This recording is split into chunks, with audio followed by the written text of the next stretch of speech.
Welcome, Gemini. This is Regina for Pacific Tarot, getting ready to do your third quarter, 3-month preview for 2021. This reading is going to cover the months of July, August, and September. The cards are laid out in a specific pattern. I will clarify with the African Tarot and pull an oracle card towards the end. I want to emphasize that these are general readings, so if you are watching these and you're a Gemini rising, you will get the most value in terms of timing and accuracy of reading. I encourage all of you to seek messages for your sun, your moon, and your rising sign, but the astrological data is what makes it important for you to consult your rising sign, because that places the planets in the way that I'm going to be referencing it today. There is a lot of information I will be giving to you, not so much about dates, but the full and new moons for the months of July, August, and September. So as I have been doing in the past, I will post this preview, this third quarter video as an end screen at the end of July, August, and September readings, so that you can reference it through the coming months as some kind of a way to track your own development and growth. Having said all that, if you like and enjoy this reading, please like and subscribe to my channel. And I thank all of you that send me comments and support me in all the ways that you do. So Gemini, we're going to get started with your overall energy card for the third quarter, is the Seven of Swords. You are looking critically at the ways in which you receive information, support, and are directed by others. You are understanding and attempting to understand throughout this period how your own insecurities, your own self-doubts, the ways in which you undercut your own personal authority is supported, that you support the interaction, the interference, the thievery, even in some cases, the betrayal of others. This is based on our own sense of self-doubt. So we are easily influenced by people, so often that miscommunicate with us about, misdirect us, give us untrue information, false expectations, or are seeking their own advancement by manipulating us in some way. This kind of sabotage is really an extension of our own self-sabotage and being swayed and influenced. So this card really counsels you, Gemini, to choose your battles. Be clear that information and advisement from others is only that. It is based on their understanding, their opinions, and in many cases is intended to keep you small or to minimize your contribution if you don't believe in your own value. So this is an important time where you really are understanding what lies beneath the superficial communications that you are in receipt of or that you are putting out there, and to also be clear as you are communicating and sharing information, to be honest, to be as neutral as possible, to not judge if you don't want to be judged or criticized. The overall energy for July is the Five of Swords, and this is giving you some thematic information related to this effort that you are making to understand better the changes that you understand you must make for yourself. This is also change that can be a part of a community, a project, work that you are working on, changes that you are understanding, you must integrate into your life to have the kind of effect that is flexible and adjusts to your current circumstances. The full moon in the beginning of the month is in Capricorn, and we have for that the Ten of Pentacles. And the new moon in Cancer in the middle of July shows us the High Priestess. So this is actually quite beautiful because it is showing you to be generally following your own greatest counsel. The High Priestess indicates that you are fully capable of consulting your own spiritual wisdom, if that's through your ancestors, living relatives, your heritage, your cultural memory of your experiences that reinforce that you are on the path that is meant for you. The Ten of Pentacles at the beginning of July indicates that your goal is based on creating a legacy, something that will be built that can absorb the changes of time, of ongoing generations' participation, and is built to be a passageway, a gateway, an inheritance, a legacy, eases the work that we have been able to accomplish for our future generations in whatever way. That need not be monetary. It can be a spiritual legacy. No doubt that you are at this time, particularly in July, very aware of the cultural, the spiritual legacy that you have inherited, and that ensures your success and survival. In August, we have Justice for the overall energy of the month, which really is focusing on how you are implementing the lessons that you are learning for yourself, how you are calibrating and balancing your energies so that you are now able to recognize any injustice or unfairness you've received.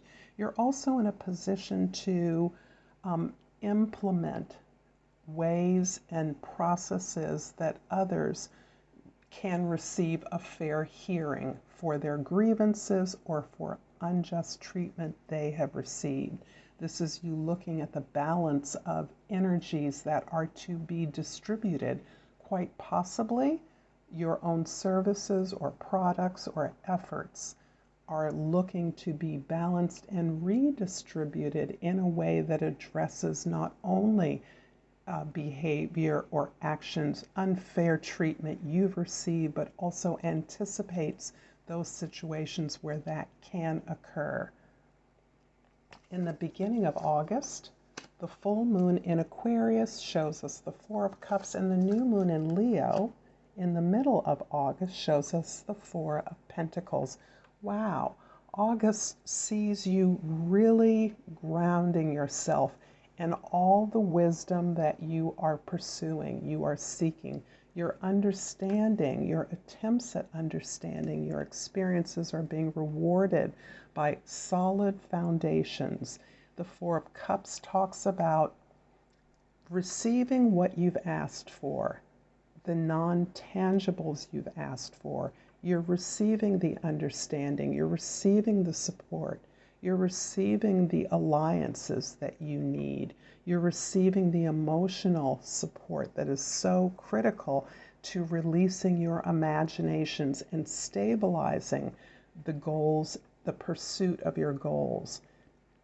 The Four of Pentacles similarly says that you have already benefited from a legacy, and at this time you are really holding on to, really guarded as you anticipate this change that you are understanding, this change in your social environment that you have the power to influence, to implement, to assert.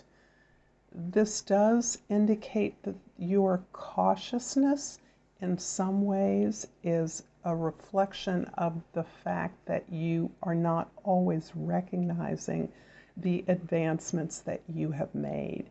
You are not always recognizing that you are the benefactor of your goals, your wishes, you're asking for assistance, because sometimes it doesn't look the way you expect it to look. And it also addresses that the way in which you are beginning to receive justice, receive fair and equal treatment, is because you have done the work for yourself. The resources and the ability to meet the challenges, to win the successes, is within you. It is not outside of you. There is no white knight. There is no daddy. There is nobody out there that is going to give you the things that you need. Those things are best supplied by you. That's what creates the basic foundation that allows you to continue to build and be successful. The general energy for September is the Tower card. This generally indicates that in September, through this process of opening up, understanding new information, exploring the wealth of hidden information that you have access to for your own benefit, allows you to receive and be prepared for even more information, even more flexibility as you absorb, understand, and assess the new information that you are in receipt of in September. This is you understanding that beneath what may be a catastrophe, a sudden event, something apparently that is disrupting structures in your life. Those structures can be intangible. Your relationships, your work, the way it's always functioned has changed, has been altered in a way that you can pivot through your understanding of what information contained here can be of value to you. This again supports the changes that you're trying to make in your life. In the beginning of September, the full moon in Pisces shows us the Six of Wands, and the new moon in Virgo shows us the Strength card. Interesting. You start with a portal advancement here, a leveling up, a desire to move to a new level, to build something beyond yourself, and you're ending in September with the ability to transcend your challenges. The Strength card, Gemini, takes you back to who you fundamentally are and the strength and resilience that you contain, you always contain, but that is allowing you to stand strong as you withhold, as you absorb and integrate the valuable information that you will be receiving in September. The Six of Wands indicates that indeed you are victorious. You are coming back from the battle. You're coming back from the conflicts, the disagreements, the arguments that may be a feature of your life in the middle of summer, in the early summertime. These conflicts, these disagreements, this absence of a plan or challenges to a plan that exists ends up netting you a major success in September, the beginning of September. Not only are you coming back from this war, but you are also being recognized and acknowledged for the efforts, for the successes you've been able to gain through these months of struggle, attempting to understand, integrating and implementing new strategies and practices, only to continue to pivot as new information comes in. Nothing is set in stone here, but your personal, cultural, and spiritual foundations, your emotional foundations are firm.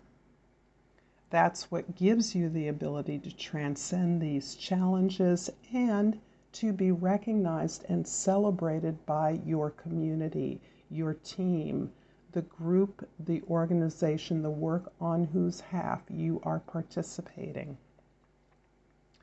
I'm going to clarify the Justice card with the Ten of Cups and the Hierophant. The Ten of Cups is a beautiful confirmation of the results of your desire to build legacy. The work that you are doing to build legacy is confirmed by the Ten of Cups. Your understanding, your deep understanding of the process, that means that it is your ability and willingness to adjust who you are and how you are going about obtaining success, victory, your goals, that is the process that you've learned to love. The process is you learning to love yourself at a higher level, to not only love yourself enough to make the adjustments, to make the changes needed to make what you're working on successful, but it's also a commitment to the group, commitment to the learning, the growth of the entire community.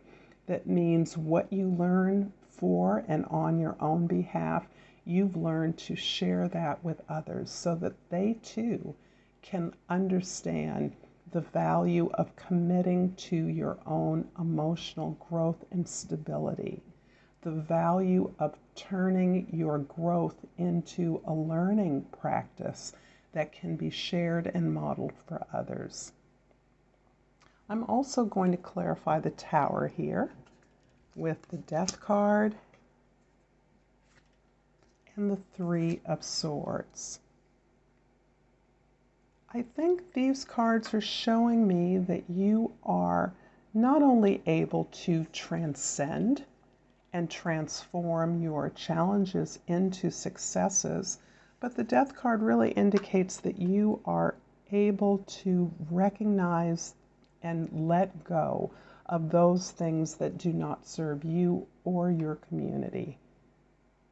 You are in a process of deeply understanding and releasing this sense of personal hurt, damage, betrayal, and heartache that in many ways has been the motivation to look at the ways in which you have played a role in those betrayals, in those heartaches, in those hurts.